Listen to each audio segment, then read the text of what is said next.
Hey there, future celeb, and welcome to How to Be Famous with Whitney Uland, a safe space to admit that you want to be famous. I'm your host, Whitney Uland. Now, I'm a big believer that the world will be a better place when more good-hearted people are able to make a massive impact. And if fame is calling to you, then there's an audience for you, and I'm here to show you how to find it. In this show, we are diving into the art of becoming a self-made celebrity. And no, you don't need $1 million ad budget or a team of Hollywood agents. I'm all about making a positive impact, sharing your unique voices, and ultimately connecting like-minded souls who also want to make a massive impact. So, join me as we explore the stories, secrets, and strategies to help you leave your mark on this world. Get ready to be inspired, informed, and even entertained, because this process is really about turning your dreams into a reality and finding the audience that's obsessed with you. Don't forget to hit the subscribe button, and together we will embark on the journey where I will show you how to be famous. Hello, future celeb. So I know that I have been telling you that I've been writing a book for the last 6 months now, but let's be honest, I have barely started. Writing a book is extremely vulnerable, and I honestly keep self-sabotaging and just getting in my own way. So I decided to team up with selfpublishing.com to bring you a free virtual webinar called How to Write and Publish Your Book, even if you haven't started writing it yet. If you've been daydreaming about becoming an author, or even if you're just on the fence and aren't really sure where to start, make sure and join us. I'm figuring this all out too, so we will be doing it together. This webinar is perfect whether you want to become a thought leader through nonfiction or bring your creative fiction ideas to life. And if you can't join us live, no worries at all. You can still catch the replay with a link in the show notes, or head to selfpublishing.com/Whitney to save your spot. That's selfpublishing.com/Whitney. I'm really excited for this and can't wait to see you there. Hello, future celeb, and welcome to another episode of How to Be Famous with Whitney Uland. I'm your host, Whitney Uland, and I am so excited for today's guest. Before I introduce him, though, I want to say a shout out. Thank you so much to Paper Studios. If you are in Los Angeles and you are looking for a place to record your podcast or your content, check out Paper Studios. We will have their link in their show notes, but this gorgeous studio is thanks to them. So thank you to them and to Nicole Benham for setting us up. So let's just fucking go. Let's get into it. So today's guest, I'm so excited, is now a friend of mine, which feels like a brag to say, honestly. The one and only Christian Walker. Christian, hi. Welcome to the pod. Thanks. And it's a brag to be your friend. You are just the best. Wow. And I'm really excited to be on. So a little bit of Whitney and Christian lore is that when we met, we actually found out Oh my goodness. that we went to the same high school. In Dallas. In a small town, in a small suburb of Dallas, Texas. And we find this out within 5 minutes of meeting each other. And I had projected that you grew up in LA and you thought I grew up in LA. And by the way, I need to request you, I'm not on Facebook too much, but I saw we're both friends with one of my favorite math teachers. You know who it is with V. Shut up. I love him. We'll talk about him after. Yeah. Oh my God, I love him. I love him. Yeah, we're gonna have to great, because we message him. went to the same high school. Yeah.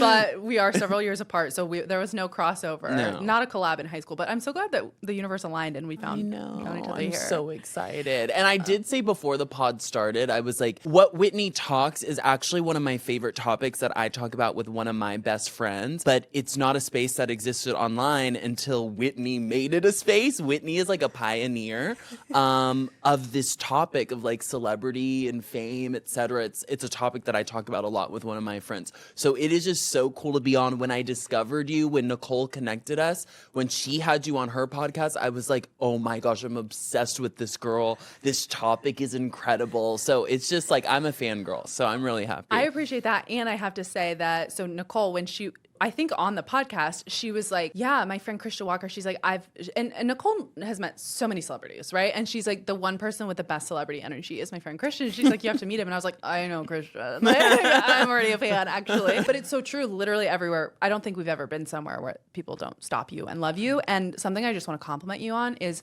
you are so genuine in your interactions with bands, and you always actually take a minute and chat with them. And I know obviously everyone has days, it's not like I'm now this is the standard and you have to engage with every single fan, but you really do. And I think you make people feel really seen. And also just like through your content, people feel so connected to you. Thank you. That means a lot. I do have a famous father, and growing up, and sure, like our business is online, but growing up, he always took an interest in every single person that came up to him. Yeah. And sure, I have my issues with him. Like that's all online. Like if you can just forget that for a second, it was just fascinating that number one, he's a big introvert and liked to be at home, didn't like to be out. And it didn't matter what was going on, where we were, in the middle of a flight, anytime someone came up to him, he poured into them. He always had a smile on. He always made them feel special. And so it was really cool to be able to see that and just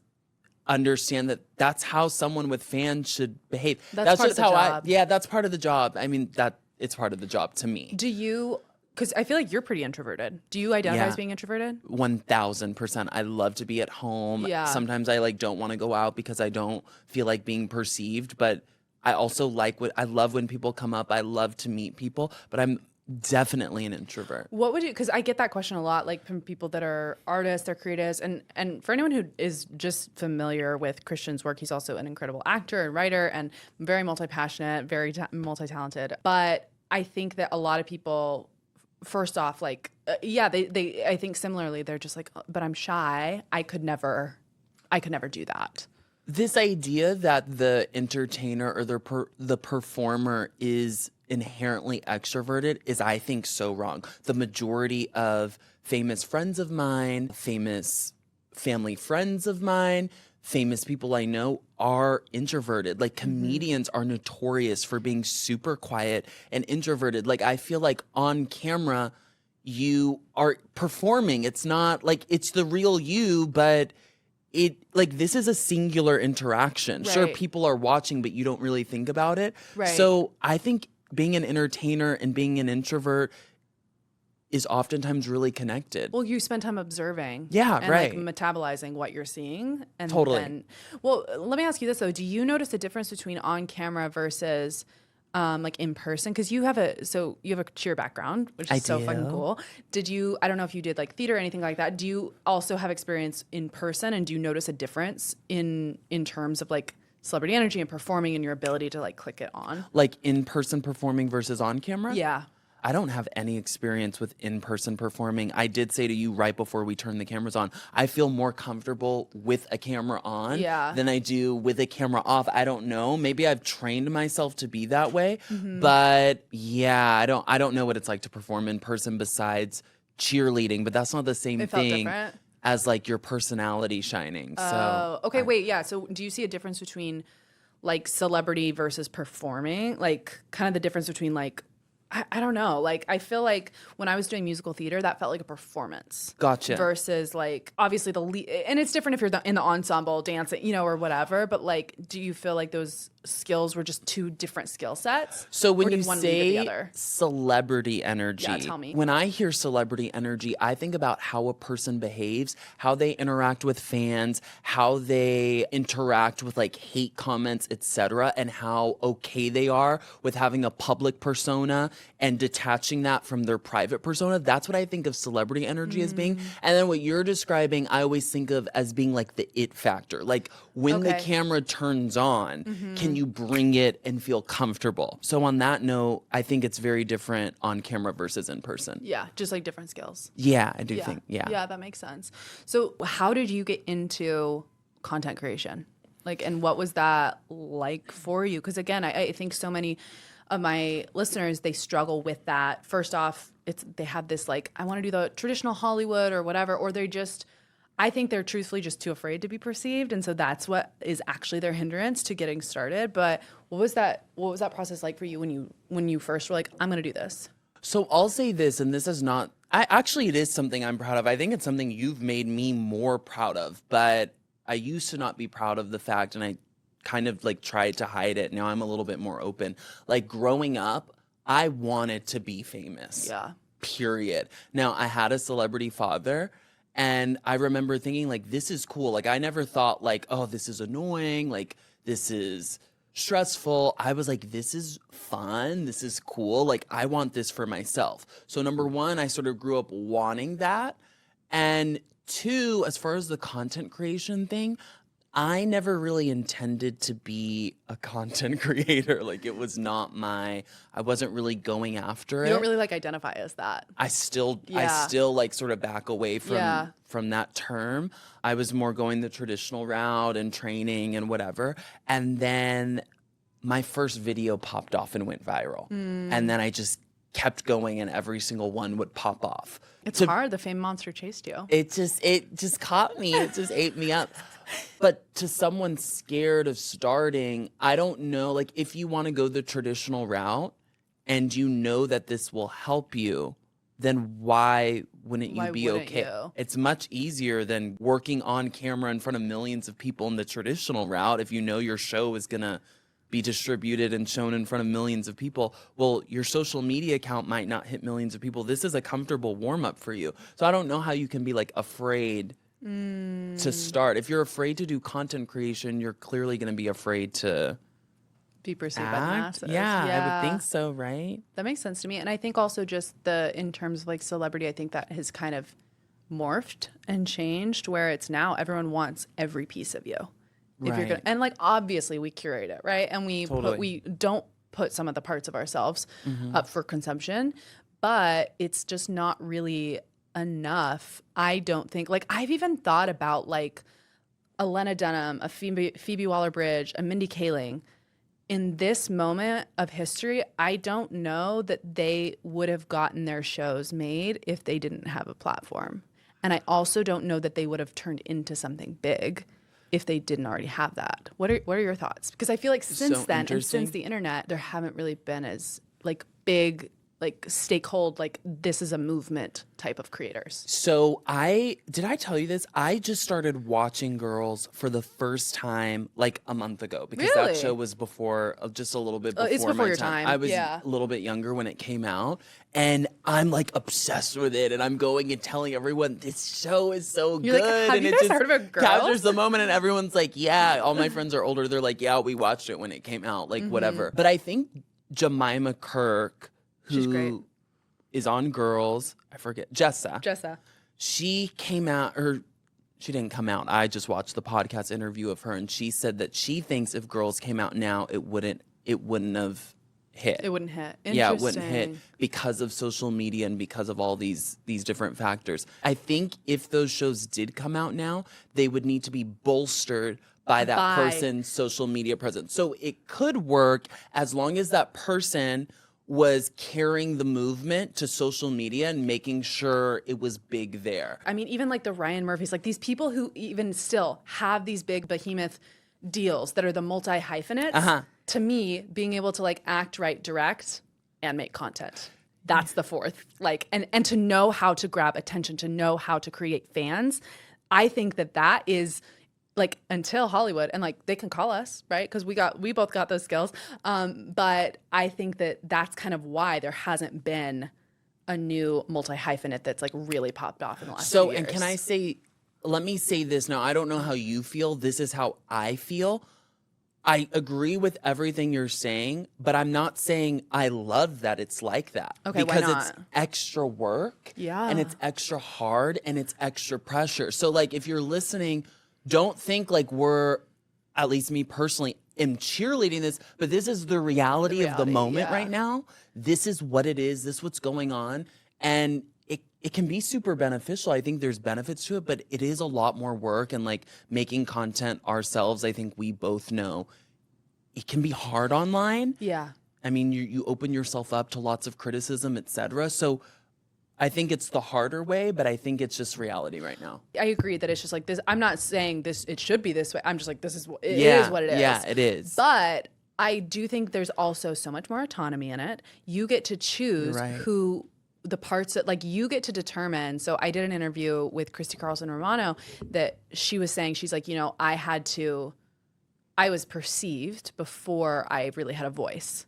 Right. And with this, I get to say, this is who I am. And I have proof of concept for my shows of like, hey, people care about these topics. And people Right. care about them from my voice. And people Right. comment and say, I was wondering about your take on this. And I can take that and show that to, you know what I mean? Like it's Right, just you're right leverage. about And so that. I think that it's a double-edged sword. It's extra pressure maybe, but it's also an extra opportunity. And it's an extra, yeah, it just democratizes who gets to have a voice. And it's like, you know, if we could have said when we were growing up, right, we were 15 and it's like, yeah, like if we had just been told this is the path to do it, is like it almost to me kind of makes more sense. Where it's Yeah. like, it's almost like a business where you're like, this is my proof of concept. And now I'm gonna scale it and like get VC funding or whatever. Yeah. It's like almost more like that. Okay, I really like that you put it like that because since this is the only thing I really know, it's really easy to look back and sort of glamorize what it used to was. be Right. without considering what the cons were, which is that you're perceived before you even get a chance to explain yourself and you're not even in the driver's seat really, where now you have more control. So, And I also think in terms of like just marginalized identities or whatever, it's like me from, you know, growing up Mormon in small town. Obviously we both grew up in the same place of Texas, so I can't really use that as an excuse. But I'm like, I don't know that I would have been chosen by the system. I mean, I wasn't really while I was playing that game in New York until I started to be like, okay, well, I choose me. I'm Yeah. gonna make content. And for me Yeah. at the time, it was films. It was independent film, like feature shorts, independent pilots, that kind of thing. And I think now it's just guess just what? fine. Your cell phone is way cheaper Yeah. than like producing a whole short film. yeah, for real. Well, let's talk about like the downsides, the hard things. So you've had a very public pivot Yeah. in what your content was making it was and what it is now. I'm curious, like, what was that like for you? Because I see people all the time. They get coaching from me, right? Where they're like, I want to start talking about my love for astrology, but everyone already only follows me for my like OOTDs Right, or right. whatever it is, right? They're like, I have people that only are following me for coaching and, you know, and I'm like, no, that's literally how it is at every level. Every level is a new integration of your identity, but it's hard. It's scary. So what was that like for you to already have people witnessing you? And then you're like, I'm also / actually this person. Yeah, so I think it can be hard to go on the internet and sort of like show yourself to people and have your whole life be on the internet. But I've always really tried to keep my autonomy, and I've always chosen to be in the driver's seat of who I am and where I'm trying to go. Which is partially why you're so magnetic, I think, because so many people are unwilling to take that authority and be like, I'm going to be perceived for exactly who the fuck I am. So yeah, and there's just a couple truths about life. We change our minds. And for me, it was like I've changed my mind about a lot of things. And this is a huge thing about like when you go on the internet or when you're trying to make a career in entertainment. And I'm not trying to sound cliche at all. You really need to believe in yourself or you don't need to be doing this.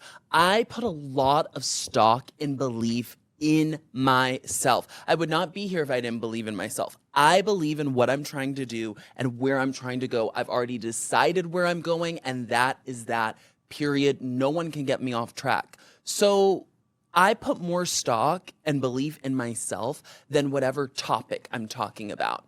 Oh. So if I can talk about one topic entertaining, I can talk about something else entertaining. I believe that people follow me because of me, not because of whatever I'm saying, although oftentimes what I'm saying is very true or funny or, you know, attractive.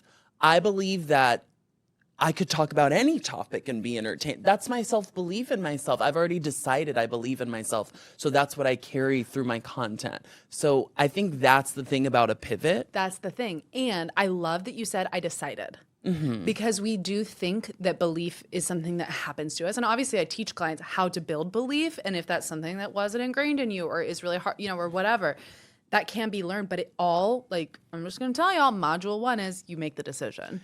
Make the decision and then you hold that decision. And you just Done. keep holding it. Yeah. How many stories in Hollywood do we hear about people who have been here for 20 years before they book the role?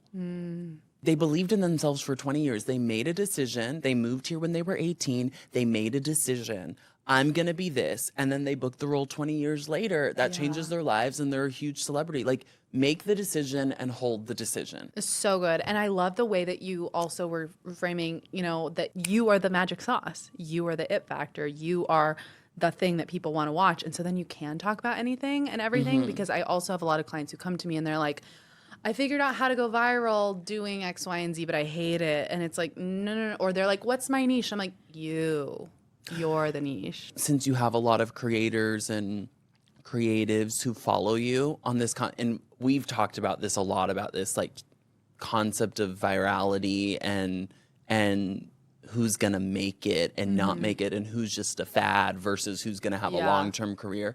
If you're saying something like, I figured out how to go viral for this, but I can't do it for something else, then just so you know, you're not the one going viral. It's the thing going viral. Oh. Whatever you're doing is going viral, not you. You need to be the one going viral. When you go viral, you can go viral for anything. But if the thing you're doing is going viral, you're just a short term. You're not a real thing. You're not anything. I saw this girl on TikTok. She's quite like, the videos, they're so obnoxious and they're awful and they're rude. But I watched a few of them. She's this girl who goes into stores and just screams at the top of her lungs. Just screams. And everyone in the store like looks at her. Or she says a cuss word super loud and everyone stops and looks at her. She's not famous. Her obnoxious behavior is famous. She can't carry that virality to something else unless she starts showing us her personality. Right. Well, and I think that's also like a good litmus test for that is, if someone else was doing this, would it work? I think a lot of young creators and young coaches don't realize that I made up the term celebrity energy, like, and then I like trademarked it, and it's like this is literally like my intellectual property to be able to talk about the concept. and I think that some people think that they're just I assume that it's not ill-intended, that people aren't like trying to copy me or whatever. They think they're talking about like the same way that you would talk about manifesting, where it's just kind of like a broad concept, a broad term. Yeah. And it's so interesting, and people will tag me because, and someone just recreated one of my videos, and they were like, they changed it from celebrity energy to your magnetic aura. And they were like, these are the 3 reasons why you don't have your magnetic aura. And it's the 3 things that I always am fucking saying. Like, I'm like, this is literally the list I give on every podcast, so I'm like, so someone tagged me because it was like very clear that this person had kind of just like taken my content and tried to recreate it. And guess what? No one fucking cared. Right. Because it's not authentic to them. Right. They are copying something, Totally. right? So if you can take the idea and someone else can do it, it's not you. Okay, so this is sort of a different topic. Yeah. Like, I see people on TikTok who have made a brand parodying someone else, making fun of a different creator. Yes. And these people get big on making fun of a specific creator. Yeah. And I just always laugh and say to myself, ma'am, sir, you are not big. The person you're making fun of is big. Right. I had someone that used to parody me after I pivoted and changed my mind and changed the topics. They no longer have a presence online. They thought they were big and bad getting views. Those were all my views. Right. Because he was making fun of me and like people were interested in me. Now he Right. can't even get 1,000 And views. people He was getting millions of views. People are preying on your downfall. Totally. He can't get anything now. How do you deal with hate and trolls and all of that? I don't pay attention at all. Yeah. I barely read comments. Sometimes I like to see what people say, but like I tell my friends, like, don't come to me and tell me someone said something crazy about me. I don't care. I'm focused on my work. That's not my business. It's not my business. Yeah. No. Yeah. So Yeah, I love that. Well, and I think there's kind of the difference between responding to the zeitgeist versus where you're at, where you're creating it. I'm curious if you have thoughts on this, because I do think that in order to do this, you do need that time of self-reflection and the time you have to filter out the noise. But then I guess the question becomes, I think that can push you in a little bit of like a vulnerable territory if you're not like listening to what's happening in the world. Does that make sense? Where it's like, I think that sometimes people get so wrapped up in their own shit that's kind of when we see people like go on the down. go down, right? So do you have thoughts on that? So I don't know if this exactly addresses what you're saying, but I was thinking just the other day that in order to be a creative, you need to be high in openness. So you need to be open to listening and hearing what's going on in the world while also being very convicted about what you want to say. Yeah. And so I think it's a balance of both. I think you need to hear what's going on, be cognizant of what's going on, because if you're trying to make money as an entertainer or a creative, well, then this is a business and you have to respond to what's going on and people have to get it. But you also have to create. Right. So I just think it's a balance. Yeah, it's an art in and of itself. Yeah. Just like how fame is an art. Yeah.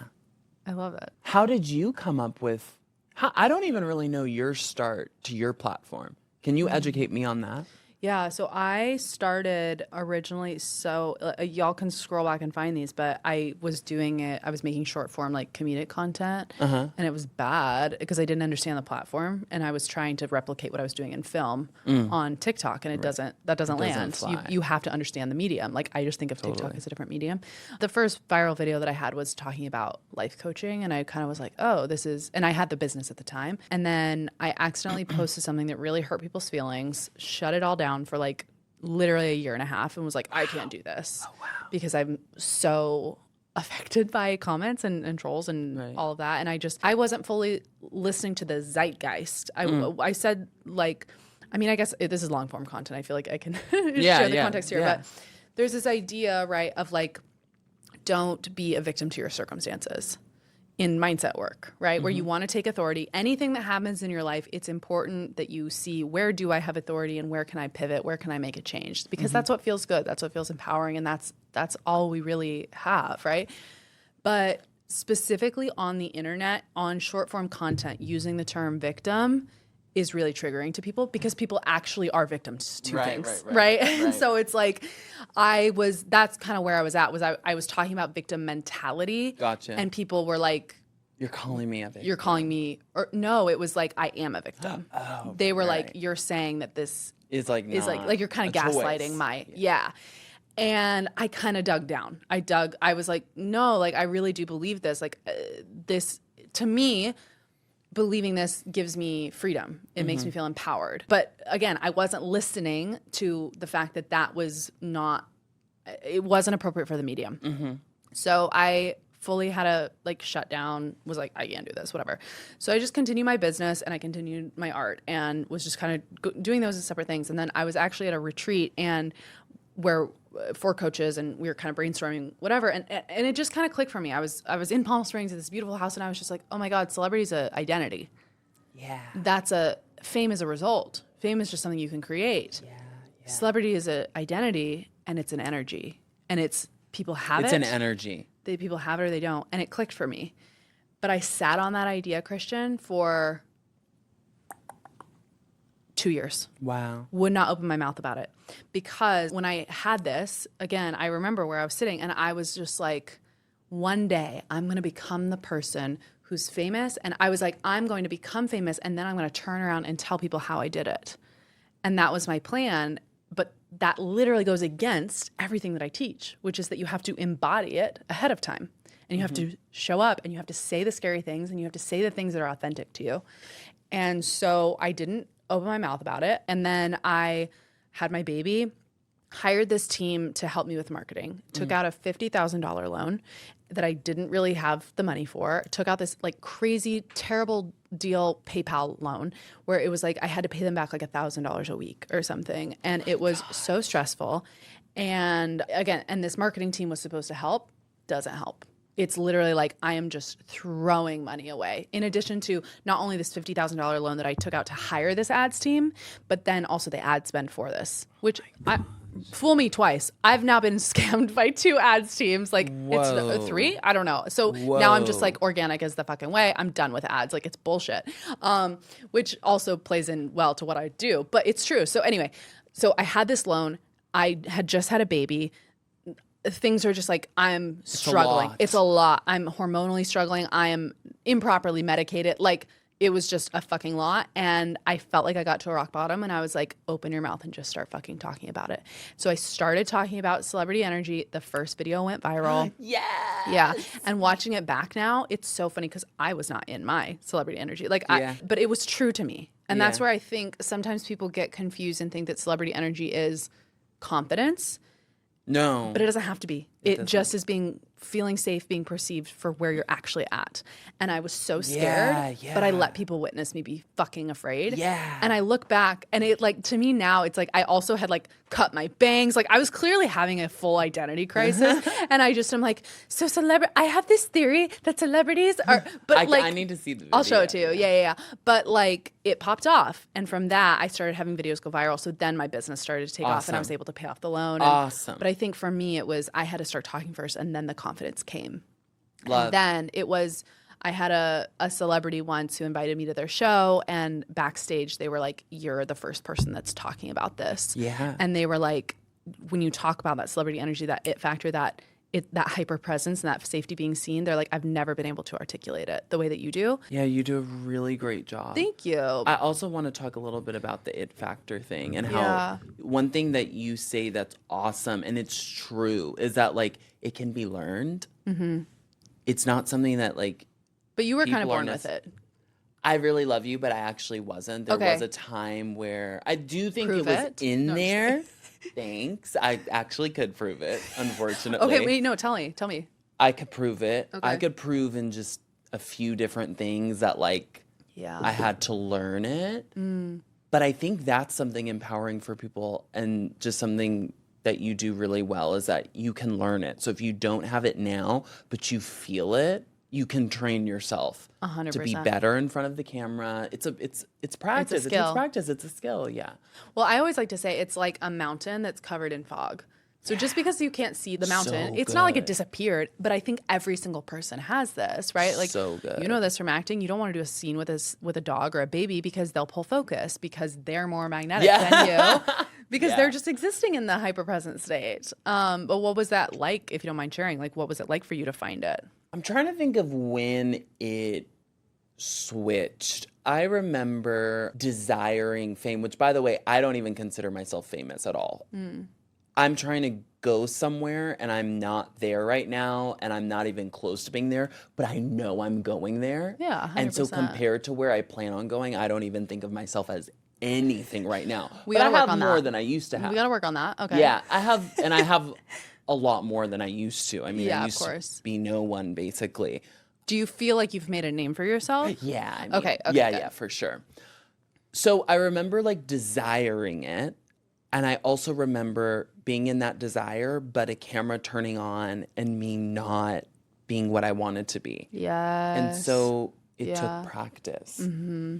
Did you practice like making content or was it in like acting classes? No, or, it was in that? class. In class. It was in class that it started to come out. And then by the time I made the content, it was already there. For me also the reverse has worked where it's like the better that I've gotten on camera as making content, my acting has just gotten way better. No, literally same. You learn so, oh my gosh, this is such a good note for creatives. You learn so much making content about camera work, about how important it is, like how the slightest movement can Tells a whole fucking story. Totally. So like making content is the best practice for actors. Yeah. Well, and I also think for anyone, even if they're not actors, because you're going to have to sell your work at some point. Like, even if, like, at this point, even if you have a full publisher or a whatever, like, you're going to still be the one going to the interviews and opening your mouth and you are still responsible for whether or not your work gets seen. Whether or not you're a writer or an actor or a musician or whatever, you still have to have that skill. I remember I met this manager once and he said when he was signing writers, he was like, I need to know, he's like, obviously they have to be good, right? Mm-hmm. That's just baseline. Mm-hmm. Like the product has to be good. But he was like, but I'm sending these people into a room with Brad Pitt. Can you fuck with Brad Pitt? Can you hang with him? Like, is he going to want to hang out with you? That's the skill. And that's what you learn, I think, by making content. Totally. And I also think this is sort of going a different direction, but like old traditional Hollywood used to be like, there was a small pond at the top and those people constantly worked. Now with the amount, there was like a small group of people that worked a lot and like repeated on different shows and movies. Now, because there's so much content being made, there's a better chance for you to book a show, book a movie, book whatever, book in the writer's room but it doesn't mean you're going to book again. We see series regulars all the time be a series regular on one show that goes one season and then they don't work for years. So what is going to differentiate you? If you have content online and you have fans, etc., it just gives you a leg up. It just does. Well, It and just it's like does. then people are wanting you. Totally. Specifically. Yeah. And, And they like- can imagine you in the role, in the room, in the whatever. Yeah. It's just like such a powerful, it's leverage Yeah. for your dreams. Yeah. Totally. I love it. Well, thank you so much for coming on here. Where can people find you? You can find me on TikTok at official Christian Walker. The E in Walker is a number 1, or on Instagram, Christian Walk 1R.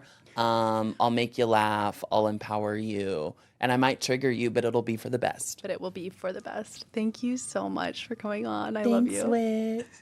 And that's a wrap on another episode of How to Be Famous with Whitney Uland. If you found today's episode helpful, then make sure to subscribe and leave me a review or tag me on Instagram at Whitney Uland. And if you didn't enjoy the episode, then feel free to keep it to yourself or go ahead and boost my SEO with your engagement. It's really up to you.